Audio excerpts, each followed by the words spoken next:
Bilangan pasal 20. Miriam mati. Kemudian sampailah orang Israel, yakni segenap umat itu, ke padang gurun Sin dalam bulan pertama. Lalu tinggallah bangsa itu di Kades. Matilah Miriam di situ dan dikuburkan di situ. Dosa Musa dan Harun. Pada suatu kali, ketika tidak ada air bagi umat itu, berkumpullah mereka mengerumuni Musa dan Harun, dan bertengkarlah bangsa itu dengan Musa, katanya, "Sekiranya kami mati binasa pada waktu saudara-saudara kami mati binasa di hadapan Tuhan, mengapa kamu membawa jemaah Tuhan ke padang gurun ini, supaya kami dan ternak kami mati di situ? Mengapa kamu memimpin kami keluar dari Mesir untuk membawa kami ke tempat celaka ini, yang bukan tempat menabur, tanpa pohon ara, anggur dan delima, bahkan air minum pun tidak ada?" Maka pergilah Musa dan Harun dari umat itu ke pintu kemah pertemuan, lalu sujud. Kemudian tampaklah kemuliaan Tuhan kepada mereka. Tuhan berfirman kepada Musa, "Ambillah tongkatmu itu, dan engkau dan Harun kakakmu harus menyuruh umat itu berkumpul. Katakanlah di depan mata mereka kepada bukit batu itu supaya diberi airnya.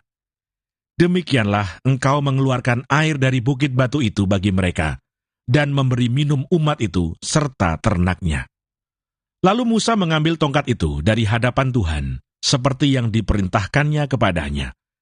Ketika Musa dan Harun telah mengumpulkan jemaah itu di depan bukit batu itu, berkatalah ia kepada mereka, "Dengarlah kepadaku, hai orang-orang durhaka. Apakah kami harus mengeluarkan air bagimu dari bukit batu ini?" Sesudah itu Musa mengangkat tangannya, lalu memukul bukit batu itu dengan tongkatnya 2 kali. Maka keluarlah banyak air, sehingga umat itu dan ternak mereka dapat minum.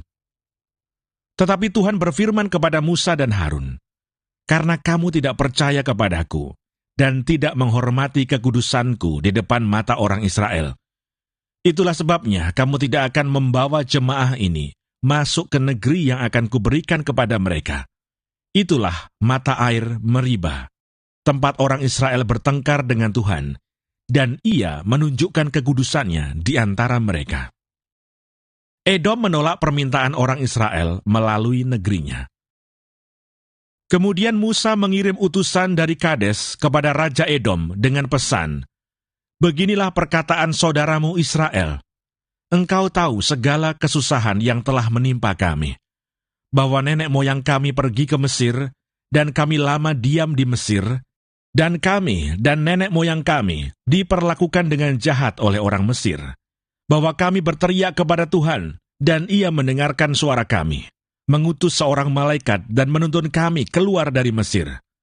Sekarang ini kami ada di Kades, sebuah kota di tepi perbatasanmu. Izinkanlah kiranya kami melalui negerimu. Kami tidak akan berjalan melalui ladang-ladang dan kebun-kebun anggurmu, dan kami tidak akan minum air sumurmu. Jalan besar saja akan kami jalani dengan tidak menyimpang ke kanan atau ke kiri, sampai kami melalui batas daerahmu."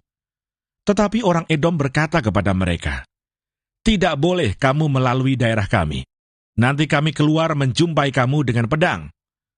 Lalu berkatalah orang Israel kepadanya, "Kami akan berjalan melalui jalan raya, dan jika kami dan ternak kami minum airmu, maka kami akan membayar uangnya, asal kami diizinkan lalu dengan berjalan kaki, hanya itu saja." Tetapi jawab mereka, "Tidak boleh kamu lalu." Maka keluarlah orang Edom menghadapi mereka dengan banyak rakyatnya dan dengan tentara yang kuat. Ketika orang Edom tidak mau mengizinkan orang Israel lalu dari daerahnya, maka orang Israel menyimpang meninggalkannya. Harun mati. Setelah mereka berangkat dari Kades, sampailah segenap umat Israel ke Gunung Hor. Lalu berkatalah Tuhan kepada Musa dan Harun dekat Gunung Hor, di perbatasan tanah Edom, "Harun akan dikumpulkan kepada kaum leluhurnya, sebab ia tidak akan masuk ke negeri yang kuberikan kepada orang Israel, karena kamu berdua telah mendurhaka kepada titahku dekat mata air Meriba. Panggillah Harun dan Eleazar anaknya, dan bawalah mereka naik ke Gunung Hor.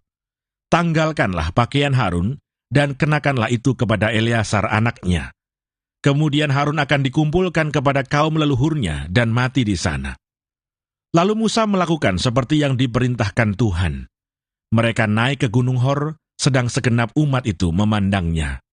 Musa menanggalkan pakaian Harun dan mengenakannya kepada Eleazar anaknya. Lalu matilah Harun di puncak gunung itu. Kemudian Musa dengan Eleazar turun dari gunung itu. Ketika segenap umat itu melihat bahwa Harun telah mati, maka seluruh orang Israel menangisi Harun 30 hari lamanya.